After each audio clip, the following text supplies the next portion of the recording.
BRS ప్రభుత్వం అవలంబిస్తున్న విధి విధానాలపై కాంగ్రెస్ లీడర్ కల్వ సుజాత ఫైర్ అయ్యారు. దశాబ్ది ఉత్సవాల పేరుతో బీఆర్ఎస్ సంబరాలు చేయడం విడ్డూరంగా ఉందన్నారు. వాస్తవానికి కేసీఆర్ 10 ఏళ్ల పాలనలో ప్రజలు 100 ఏళ్ల దాకా పడ్డారని విమర్శిస్తున్న కల్వ సుజాతతో మా ప్రతినిధి Praveen face to face. Telangana రాష్ట్రంలో చూసుకున్నట్లయితే రాష్ట్ర ఆవిర్భావ దినోత్సవం అనేది అంగరంగ వైభవంగా జరుగుతుంది. అయితే దీనికి సంబంధించి ఇప్పటికే తెలంగాణ ఇచ్చింది తెచ్చింది మేమే అంటూ కాంగ్రెస్ పార్టీ అంటుంది. అలాగే ఈ రోజున ఉత్సవాలు అనేది ఘనంగా గాంధీ భవన్లో నిర్వహిస్తున్నారు.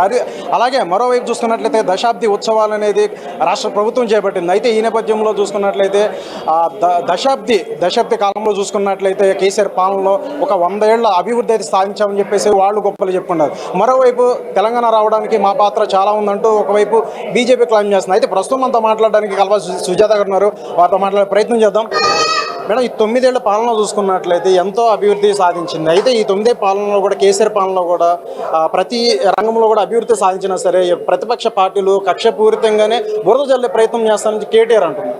నాకు ఒక్క రంగం చెప్పండి, ఈ రంగంలో అభివృద్ధి చేసిండ్రు అని అంటే మీరు ఎగ్జాంపుల్ చెప్తారా, నన్నే చెప్పమంటారా? చెప్పండి, నేను అడుగుతా. ఈరోజు రైతు బంధు ఇస్తా అంటుండు. ఆ రైతు బంధు వెనకాల ఉన్నటువంటి దగా తెలుసు కదా. ఏ దానికి కూడా రైతుకు కనీసం ఒక్క ధాన్యం మీద కూడా భరోసా లేదు. కనీసం ఈరోజు దళిత బంధు ఇస్తున్నారు. నువ్వే చెప్పినా వచ్చి డైరెక్ట్గా లైవ్లో వచ్చి 30% కమిషన్ దొబ్బేస్తున్నాడు కేసీఆర్ అని, 42 మంది ఎమ్మెల్యేలు దొబ్బేస్తున్నారని ముఖ్యమంత్రి సాక్ష్యంగా చెప్పిండు. ఈరోజు విద్యార్థులు చూసుకుంటే, ఈరోజు నిరుద్యోగస్తులు చూసుకుంటే మొన్న చూసినాం TSPSలో జరిగినటువంటి అవినీతి, అక్కడ పేపర్ లీకేజ్ చూసినాం. మరి ఏ రంగంలో రైతు కుప్పల మీద చచ్చిపోతున్నాడు? ఏ రంగంలో అభివృద్ధి సాధించిందో చెప్పాలి. ఒక్కటైతే నేను చెప్పగలుగుతా, 100% అభివృద్ధి అంటే జరిగిందంటే తెలంగాణలో కేసీఆర్ కుటుంబం అంటే బీఆర్ఎస్ కుటుంబానికి అభివృద్ధి బాగా జరిగింది. ఈరోజు శాండ్ని దున్నేస్తున్నారు, మైనుని దుమ్మేస్తున్నారు, ఈరోజు లిక్కర్ మాఫియా నడిపిస్తున్నారు. కాబట్టి ఈరోజు ఆ 3 మాఫియాలు చేసేసి ఈరోజు కేసీఆర్కి సంబంధించిన బీఆర్ఎస్ కుటుంబీకులు మొత్తం అభివృద్ధి సాధించిండ్రు అనడంలో దాంట్లో సందేహం ఏం లేదు. ఇంకా 100 తరాలకు సరిపోయేటంత ఒక్కరికన్నా ఒక్కరు బలిసి కొట్టుకొని చేస్తున్నారు తెలంగాణ. ఇప్పటికే చూసుకున్నట్లయితే కర్ణాటక ఎన్నిక ఫలితాలు ఇక్కడ రిపీట్ అవుతాయని కాంగ్రెస్ నేతలు అందరూ అంటున్నారు. కానీ అవన్నీ పగటి కళ్ళు అని చెప్పేసి అంటున్నారు.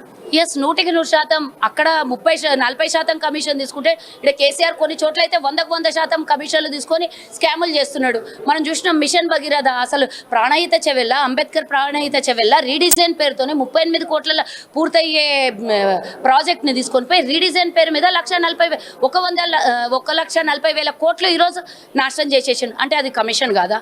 ఈరోజు దాన్ని అభివృద్ధి అంటారా? లేకపోతే ఈరోజు దోపిడీ చేస్తున్నారు తెలంగాణ ప్రజలకని మనం అనలేమా? ఈరోజు దాని మీద చేసినటువంటి అప్పులు ఎవరు తీర్వాలే?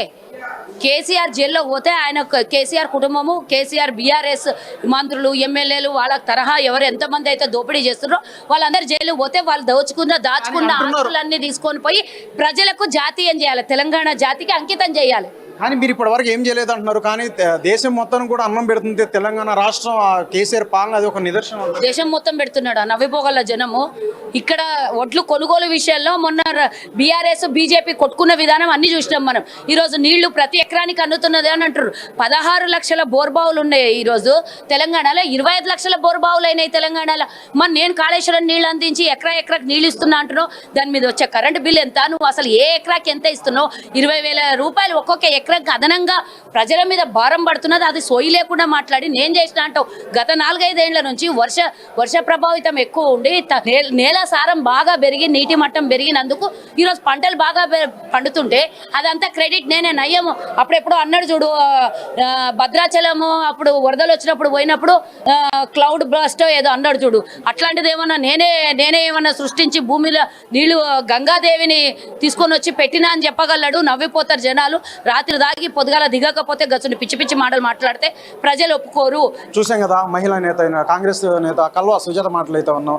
అయితే ఒకవైపు బీఆర్ఎస్ బీజేపీ యొక్క 2 వ్యూహాలు ఏ విధంగా వచ్చినా సరే వాళ్ళకి బుద్ధి చెప్పే విధంగా అయితే కాంగ్రెస్ నిలబడుతుంది. అయితే కర్ణాటక ఎన్నికల్లో ఎటువంటి ఫలితాలు ఇచ్చిందో ఆ విధంగానే తెలంగాణలో కూడా వస్తుంది. అయితే రాష్ట్ర అవతరణ దినోత్సవం ఘనంగా చేసుకుంటున్నారు. దశాబ్ది ఉత్సవాలు చేసుకున్న నేపథ్యంలో 100 ఏళ్ళ అభివృద్ధిని సాధించామని అంటున్న నేపథ్యంలో మొత్తంగా చూసుకున్నట్లు ఎటువంటి అభివృద్ధి సాధించామని చెప్పేసి ప్రశ్న వేశారు. అయితే ఎటువంటి లాభం లేదు కాబట్టి ప్రజలు కూడా ఇప్పుడు కాంగ్రెస్ పార్టీ చూస్తున్నారు. ఈ అవినీతికి పాల్పడుతున్నారు. ఎక్కడ చూసినా కూడా ఇచ్చిన ప్రతి హామీని కూడా తుంగలో దొక్కిన పరిస్థితి అయితే కేసీఆర్ చేశాడు. అయితే ఈ విధంగా రాబోయే ఎన్నికల దృష్టిలో చూసుకున్నట్లయితే సర్వత్రా ప్రజలందరూ కూడా కాంగ్రెస్ వైపు చూసి అధికారంలో తీసుకురావాలని కూడా చూస్తున్న పరిస్థితి అయితే నెలకొందంటూ కల్వ సుజాత మాటలు అయితే మనం విన్నాం. వీడియో జర్నలిస్ట్ మల్లేష్తో ప్రవీణ్, అమ్మ న్యూస్, హైదరాబాద్.